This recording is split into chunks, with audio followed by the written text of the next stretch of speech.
سلامتنا ببزلكم ويبصحكم كبرات تخاتلتي تግራይ ستريم ميديا نسعت زحزنا يوم زيناتات انه بفلما ارسط زينا بጌታቸው ረዳ ዝመራሕ ውድብ ስምረት መዘራረቢ ውሳነ ወሲኑ ክንቀርበልኩም ኢና ኣብ ትግራይ ዕላው ዘይኮነ ወታደራዊ ጻውዒት ተጀሚሩ ክትሰምዑ ይኹም ኣብ ከተማ መቐለ ከቢድ ስጋት ተፈጢሩሎ ዝርዝር ኣለና አብይ አሕመድ ካብ ሃገር ወጽኡ ናበይን ብምንታይ ምኽንያትን ድማ ክንቀርበልኩም ኢና ፌደራል ቤት ጽሕፈት ምርመራ አሜሪካ ኤፍቢአይ ሓዱሽ ሓበሬታ ኣውፅሎ ሒዝና ይውለና ሎሚና ዚዮምን ካልኦትን ዜናታት ሒዝና ኣለና ንምክትታልኩም ሰብስክራይብ ብምግባር ጀምሮ ሰናይ ምክትታል ጀመርኩ ክሲ ኣቋሪጽሎ ክብል ውድብ ዲሞክራሲያዊ ስምረት ገሊጾም ውድብ ስምረት ትግራይ ኣብ ልዕሊ ሃገራዊ መረፃ ቦርድ ኢትዮጵያ መስሪት ወዝነበረ ክሲ ስርዓት ብዙሓለው ዝተዋሃበ ውሳነ ዘይኮነስ ኣፈ ጉባኤ ቤት ምኽሪ ስልጣኖም ብዘይ ኣግባብ በመጥቃም ዝጽሓፎ ደብዳቤ ምዃኑ ቤት ምኽሪ ኣጻርዩ ስለ ዘረጋገጸ ነቲ ክሲ ከም ዘልዓሎ ገሊጾም ትውድብ ኣፈ ጉባኤ ቤት ምኽሪ ፌደሬሽን ስልጣኖም ብዘይ ኣግባብ በመጥቃም ሃገራዊ መረፃ ቦርድ ንነውጣታት መረፃ ትግራይና በፌደሬሽን ክኸውን ጽሓፎ ደብዳቤ ስርዓቱ ዘይተኸተለን ውሳነቲ ፌደሬሽን ዘይምዃኑን ከም ዘይውክሎን ቤት ምኽሪ ፌደሬሽን መረጋገጺ ከም ዝሃቦ ገሊጹ ስለዝኾነ ድማ እቲ በኣፈ ጉባኤ ቤት ምኽሪ ፌደሬሽን ዝተጻሕፈ ደብዳቤ ንቤት ምኽሪ ፌደሬሽን ዘይውክልን ኣባላት እቲ ቤት ምኽሪ ዘይፈልጥዎን ምዃኑ ስለዘረጋገጽኩ እቲ ተጀሚሩ ዝነበረ ክሲ ኣቋሪጸየሎ ክብል ውድብ ስምረት ሓቢሩ ናቲ ጉዳይ ብኸመይ ከም ዝቕጽሉሉን ቀጻሊ ምንቅስቓሱ ዝምልከትን ካብቲ ውድብ ዝተዋሃበ ሓበሬታ ክሳብ ሕዚ የለን ኢኮኖሚያውን መምሕዳራውን ጸጥታውን ኩነታትና ኣብ ከቢድ ጸጥታ ይርከብ ኢሉ ፕሬዝዳንት ጊዜያዊ መምሕዳር ትግራይ ሌተናል ጀነራል ታደሰ ወረደ ታሪክ እዚ ክንዝክር ከለና ኣብ ዝዕለት ኮይና ክንዝክር ከለና ዘለና ኩነታት ዝፈጥረና ስጋት ድማ ነፃ ኮይና ኣብ ምቸት ኮይና ይኮና ንዝክሮ ዘለና ሓንሳ ኩናት ክጅመር እዩ እናተባለ ሓንሳ እዚ ተቋሪፁ እናተባለ ሓንሳ ደሞዝ የለን እናተባለ በጀት የለን እናተባለ ኣብ ከምዚኣት ኮይና ኢና ነብሎ ዘለና ካብ ዝሓለፈ ዓመት ክንርኢ ከለና ኣብ ዝገደደ ፀጋም ኩነታት ቀፃሊ ስራሕቲ ኣይክኾን ኢልካ ንምፍላጡ ንምትንባየውን ኣብ ዘፀግም ኩነታት ወለዲ ኣብ ሰልፍላል ኮይኖም መናእሰይ እውን ብዛዕባ ስራሕ ሕርግፀኛ ዘይኮኑሉ ኩነታት ዝሓለፈ ናይ ኩናት ስምራት ዝፈጠረልና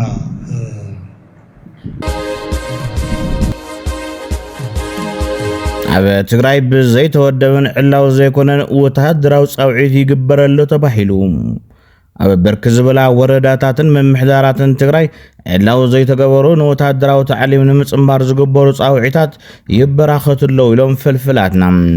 ጻውዒት ንብኽብሪ ዝተመለሱ ኣባላት ሰራዊት ትግራይ TDF ኣብ መከላከያን ፌደራል ፖሊስን ዝነበሩ ላዕለዎት ኣመራርሓን ኣባላትን ከምኡ ድማ ንሓደሽቲ መናእሰይን ብቕጥዒ ተዳልዩ ዝግበር ዘሎ ጻውዒት ምዃኑ ድማ ኣረጋጊጽና ኣብ መቐለ ከቢድ ዝኾነ ስጋኣት ተፈጢሩሎም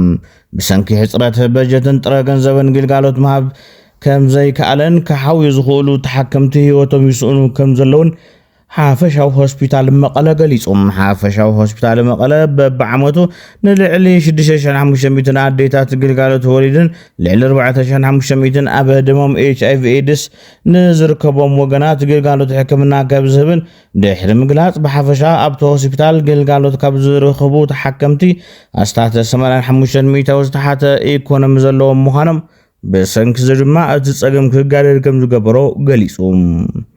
ብፍላይ ኣብ ሆስፒታል መቐለ ኣጋጢሙ ዘሎ ሕፅረት ሞት ኣዴታትን ህፃናትን ከይውስኽ ተሰጊኡሎም ካብ ማእሰርቲ ሓራ መሬት ተፈቲሑ ናብ ትግራይ ዝኣተወ ፖለቲከኛ ሸዊት ቢተው ምስ ማርያማዊት ሆራይዘን ሚድያ በዝገብሮ ቃለ መሕትት በርከተ ዝበለ ጉዳያት ኣልዒሉሎም ካብኣቶም ንሓራ መሬት 4 ቢልዮን ብር ብብልጽግና ተመዲቡ ዝብሉ ይርከብዎም። ጌታቸው ረዳ ፕሬዝደንትና ኣሎ ናይ ባዕሉ ካሊእ ሰራዊት የጣይሽ ነይሩ እዩ ንረዳ ሓለፎም ልኢኹ ኣብ ኦፍላ የሰልጥን ነይሩ ዝብል መደርኡ ግን የዘራረበሎም። ጀነራል ጻድቃን ፕሬዝደንት ትግራይ ክኾን ብተደጋጋሚ ንኣብይ ሓቲት እዩ ፕሮፌሰር ክንደያ እኳ ብዓቕሙ ፕሬዝደንት ክኾን ይሓትት ነይሩ ኢሉ እነ ብርሃነ ገብረ ኢየሱስ መጥቃዕቲ ንምፍጻም ምድላዋት ይገብሩ ከም ዝነበሩ ይፈልጥ እዮም። ኣብ ቤት ጽሕፈት ሕወሓት ቤት ጽሕፈት ከንቲባ ከተማ መቐለን ሰብ እንትእከብ ነታው ንምፍንጃር ዝሓዝዎ ትልሚ ነይሩ እዩ ዝበለ ሸዊት ብፍላይ ድማ ጌታቸው ንኣዲስ ኣበባ ዝሃደመሉ እዋን ጌታቸው ኣይሓሰቦን ነይሩ ክብል ተዛሪቦም ብሓደ ኣብ እንዳ ጌታቸው እናሃለና ኣብይ ደው ኢሉ ብቐልዲ ዝመስል ታይ ትገብር ኣለኻ ውፃእ ኢሉ ደው ኢሉሉ ካልኣይ ደው ኢሉ ግን ብቁጥዐ ውፃእ ኢልዎ በድሕሪኡ ጌታቸው ቀልጢፉ ትኬት ተዳሉ ኢሉ ደው ኢሉ ምንም ንህይወቱ ዘስግእ ጉዳይ ኣይነበረን ክብል ተዛሪቦም ፖለቲከኛ ሸዊት ውዳሴ ዘዋን ተጋሩ ኣብ ሓደ መድረክ ንዘራረቡሉ ዝግባእ እዩ እዚ ድማ በመሪሕነት ዘለዎም ክትገብርዎ ዝጽበይ ኢሉ ዝኾነ ዓይነት ሸፈጥ ዝኾነ ዓይነት ስልሕተ የድሊ በቃ ትግራዋይ ኩሉ ይተኣከብ ምስ ዶሪን ወዲ ዶሪን ክትገብርዎ ትምክሮ ኣለኹም ፌክ ዝኾነ ስምምዕነት ሓድነት ግዛዕ ምስ ኩሉ ትግራዋይ ገበርዎ ናይ ሓቂ ገበርዎ ኩሉ ትግራዋይ ናፍታ መድረክ ሳመጽዩ ብሓባር ነዛ ግዜ እዚኣ ንውፃእ ይሓቢርና ክሊር በቃ እሱዩትና ናይ ኩለና ተደጋጋሚ ልመና እሱዩ ናይ ልመና እሱዩ ወይለክ ከቢድ ሓደጋ ይመጽእንልና ልካስ ምነት ሓደጋ ብልምጥ መልክዑስ ዓርስና ነዳሉ ይብለካ ኣለኹ ኩሉ ትግራዋይ ዓቕም ተጠቀም ኢኻ ትበሃለኻ ኩሉ ትግራዋይ ናብ መድረክ ምጻእዮ ናብ ምኽክር ምጻእዮ ናብ ውሳነ ምጻእዮ ኢኻ ትበሃለኻ ዓርሱ ኸድሕን ዕድለይተ ኣይትኽልኣዮ ትግራዋይ ዓርሱ ናይ ሓቂ ዕድሕን ዓርሱ ይከላኸል ጅግንነተይ ሰኣነ ብልሐይ ሰኣነ ሞራለይ ሰኣነ ግዛዕ ሰኣነ ትማሊ ካብ ካሊእ ዓዲ ብዝረኸባ ነኳል ብምሉእ ሸልዩ ኳኣትዩ ዓዱ ልከላኸል ነበረ ትግራዋይ ሕዚ ብልረኸቦ ኣጋጣሚ ብምሉእ ካብዚ ዓዲ ክወፅእ ልምክሮ ኣሎ ተንማህተም ተንውሳነታት ተንግዛዓት በይነይ ኣነ ጥራሕ የልብሕተን ስለዚ ኣነ ጥራሕ ይውስን ንስኹም ኣፍቲ መስዋእቲ ኣፍቲ ተኽሲ ኣፍቲ ሓዊ ጥራሕ ተረኸቡ ልብል ቅይዕ ልሙክር ትናይ ውሽጥና ለሎ ናይ ሕወሓት ስርዓት እዩ ስለዚ እዚ ክሊርሊ ኣይኸውን ክንብል ኩለና በቃ እዚ ኣይትኸውን ትግራይ ኣብ ሓደጋ ኣላ ዓርሳ ትከላኸል ናብ ሓደ ክትእከብ ከላ ናብ ሓደ ተኣኪባ ብሓደ መኺራ ብሓደ ወሲና ብሓደ ወፊራ ዓርሳ ተድሕን ኩሉ ናይ ሓባር ይኹን توسانون نحواريخون تمحدارون نحواريخون تمسواتون نحواريخ كل شعوب ببتصحتان واتات أرم سبعة إز فتحوا أبالات بخير تحدثون حالف يوم قبل ما أخلات زينا فيدرال تسابسيبان نابا جيزيو ما أخلاي دي موبلايزيشن أواش 4 سلطانة تحدثو زتغتاتلو تم نبر عطغات تخيدي حالفهم نابا محبرة سبب نايمس مراه قبرنا تخيد مهلا ودما تحبيرهم كوميشن بكللات تقراي أمحارا أوروميان عفارن لعل سمانا حموشان شح نبر عطغات عتقب مفتحن نبا محبرة سب مصمبارن حيل سلام لمعاتن كخونو كم زغبرون يحب راءتن ما أخنا الزينا يوخن بربوغن تغارو حقاون نزي ولو أرم سبعان فراس تغبر شرح يبال ينصغو ولو زي ستحازة بيرو سلام نصاتتان تግራይ መግለጽ ይብሎ ዝብስያ በዘይፈልጡ ዓዲ ኸይዱ ማእሲ አንጽፉለ ይበለ በዝብል ምስላ ዝተዓጀበ መግለጽ ቢሮ ሰላም ነጸጥታን ኩናት ከም ጅማሮ ሞደውን ቀሊል ይሉ ዝሐሰብ ስርዓት ብልጽግና بعين عموتي نابي كوينات بمؤتاو نهزب بمقفعن بمقصوغالن كبرن سمن هاقر بلاشو خبكع بزي حفرت بزعبا السلام المكالن كزار مراي آزيو زي سكفن زقر منيلوام من تسلام كبل نسراوي تقراي نسات إلى ننبينو DDR أجمير يلغو تبل ناي بهامات قلد زرقيحو كبل كسيسوم أبالات سراوي كم زيغاتات متان كرخبو وزقبا ناي تلقو مخبار سلام كيد كازر كبربحا كم تبرن موخبلن ميلاغيرو كتكامولو يفتن ملاو زدن سيلو بيرو سلامن تساتان تقراي أبزوصو حدوش مجلسين أبي أحمد جيشو بميدياتات منقسي كصبصب زي تقبره نقر قن أبي أحمد نابا جيبوتي كيد اللهم أبي أحمد أبا كل تورحوشتين خال أي جيبوتي زخير زلهم عراما قعوزو زملكت ترخب حابري تايلن ኣብ ስርዓት መንግስታት ኢራንን ትግራይን ዘመሳሰለሎ ተባሂሎም ዓቕምኻ ዘይምምዛን ዘስዕቦ ፀገም ኢራን ናብ ትግራይ እውን እቲ ምልክት ንሰሎ ክብሉ ተዛሪቦም ዓቕምኻ ብትክክል ዘይምምዛን እና ድማ ኣብትለለካ ህሉ ኩነታት ኮይንካ እንታይ ትገብር ትኽእል ልብል ለይምፍላጥ ሓደ ናቱ ስርዓት ብጣዕሚ ቤዚክ ዝኾነ ፀገም ኮይኑ ይስማዓኒ ቱ ህዝቢ ኮሄሲቭ ተትኾን እና ናቱ መንግስቲ ድጋፍ ተድልዎ እና somehow ዲሞክራት ዝኾነ ስቴት ተልኾ ኣሜሪካ ላውዚ ጣልቃ ማእቶት ጣልቃ ኣትያንያ ቱ ተገላጽነቶም ዘረኣያቶ ቱ ውሽጡ እውን ድጋፍ የብሎሚ ግን ከዚ ድሕሪ ወፂኦምሲ ታንኪ ሃምረግፅዎም ምንም ሕቶ የብሉ በቃ ከቢድ እዩ ስለዚ ስቁ ኢልኒኦ ግዜ ፅበይ የለን በይ እቲ ህዝቢ ለኦም ድግፍ እዩ ኢልካ ሙሳድ ብጣዕሚ ከቢድ ክኾነ ይኽእል ምክንያቱ ብዙሕ ኢቱ ማሕበረሰብ ዝፈጠርዎ ፀገም ንሳቶም ምስ ኢትዮጵያ ክትነፃፀሮም ከለካ ዝተፈለየ ነገር ኣሎ ትግራይን ኢራን ክትነፃፀረን ከለካ ግን ብዙሕ ምምሳል ኣሎ ማለት እዩ ውሽጣዊ ናይ ቅቡልነት ቅልውላውን ግዳማዊ ተቃላዓይነት ከምዚ ዓይነት ኩነታት ምህላውና አይ ቲንክ ዝተኣሳሰረ ይመስለኒ somehow ናፍትና ኩነታት እውን ሃሙ ዓይነት ለብለ ይመስል ወሲኾም ተንተንቲ ኣሜሪካ ኣብ ኢራን ትገብሮ ዘላ ኩናት ወራር እኳ እንተኾነ ግን እቲ ጉዳይ ናይ ዓቕሚ ይብሎም ኣብ ዓለም ፍትሕ ማለት ዓቕሚ ምክዕባት ምዃኑ ይገልጹ ኣትና ዕጫ ዝውሰን ብደጋዊ ሓይልታት ካብ ዝኸውን ፀኒሑ እዩ ማለት እዩ ስለዚ ካልኩሌሽን ኩሉ ዝስራሕ እውን የዋጽ ዶ የዋጽን ዝብል ዝስራሕ ነገር እውን ብኻብናትና ረብሓ ዓይኑ እውን ኣይኮነን ይጸገሙ ሕዚ ንሕና ዝፍለጥ እዩ ናይ ውሽጣዊ ቅቡልነት ሽግር ኣሎ ከም ትግራይ ናይ ውክልና ሕቶ እውን ኣሎ ህዝባዊ ዝኾነ ውክልና ዘለዎ መንግስቲ የለን ንኣሜሪካ ካድ ወራሪ ምንም ሕቶ የብሉ ኮፊካ በቱ ሊትራል ፈሳይ ተሪእኻዮ ወራሪ እዩ ግን ሃሙ መጋሪስ ይኽእል እዩ ተዓቕሚ ነው እዩ እንታይ ትገብር እዩ ዓለም ሲ ኣልቲሜትሊ ንሓይሊ ጉዳይ በቃ ሓይሊ ዘሎ መፅኡ ተውዒ ካስታኣኻ ትገብር ኣቅድምካ ተቕሪሩ መንገዲ ኩሉ ትሙክር ማለት ተለይ ኮይኑ ደግሞ ዓቕምካ ትሃንፅ ስለዚ ምግድድራር ዝኽእል ነገር ትፈጥር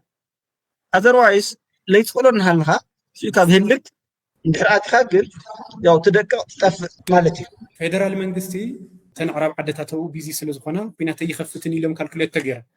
ወይ ዝገብሮ ዘለው ወታደራዊ ምቅርራባት እንድሕሪት ናይ ምምላስ ነገራት ኣሎ ዝበሃል ነገር ኣሎ ኣብነት እዚ ከብሉ ከለውስ ዝበለፀ ናይ ትግራይ ረብሓ ፍሬም ጌርና ንድርድር ንቐርበሉ ዕድል ክንፈጥር ኣለና ኢሎም ድዮም ዝሓስስ ተደኺሞ ኣሎሞ ማለት መርኣይ እዮም እቶም ኣብ ካልኩሌሽን ዘእትውዎ ረብሓት ናይ ትግራይ ረብሓ ድዩስ ናይ ስልጣን ረብሓ ኢልካ ካብ ግምት ክትእቱ ትኽእልካ ንግምቶን ንፈልጦን ነገር ኣሎ ማለት ለሓለፈ ምንም ትገብር ይትኽእል ኣብ ትግራይ ክግበር ዘሎ ሕዝውን ፖለቲካዊ ዓቕምካ ምእካብን ፖለቲካዊ ስልሒትካ ምስልሳል እምበር ንኹናት ምኽንያት ስለ ዘለካ ትስዕር ማለት ኣይኮነን ኢሎም ሓለፈ ነገር ናቆስካ ትነብር ትኽእልካ ግን ትርጉም የብሉ ከዚ ዋላሲ ዕድል ተልህሊ ከዚ እውን ክመሃር ዝኽእል ሓይል ተልህሊ በቃ ዋላ ሓንቲ ወርሒ ዋላ ክልተ ወርሒ ዋላ ሓደ ዓመት እኹል እዩ ነይሩ ፖለቲካዊ ሓይልካ ምእካብ ምኽኣል እሱ እዩ ዋና መፍትሒ ኢለ ዝሓስብ አንፎርቹኔትሊ ግን እሱ እውን የለይ ተዋሰላልፋ እውን ወይም ብናትና ምርጫ ይኾነ እዩ ከዚ ዘሎ ማኣሰላልፋ ከላም ሕብራዊ አገልግሎት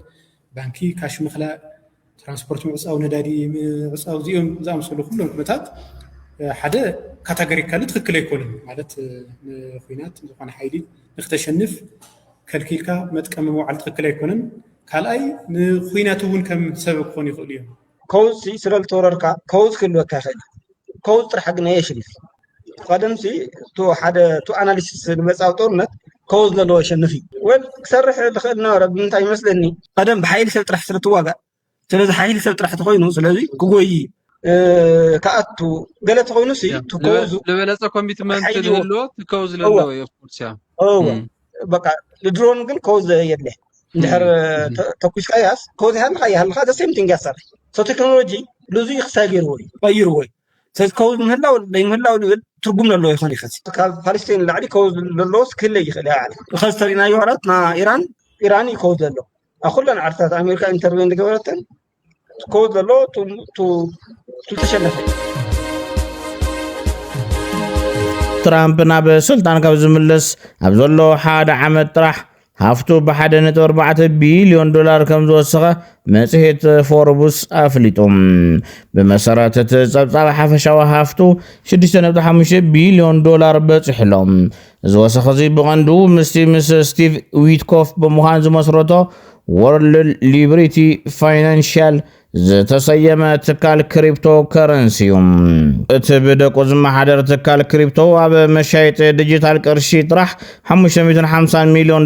ኣታው ረኺቡ እዮም ብተወሳኺ እቲ ናይ ክረምቲ ዋይት ሃውስ ተባሂሉ ዝፅዋዕ ማርኦ ሎጎ ዝተባሃለ ትካል ብምኽንያት እቲ ዘለዎ ፖለቲካውን ቁጠባውን ጽልዋ ናብ $560 ሚሊዮን ክብል ኣሎ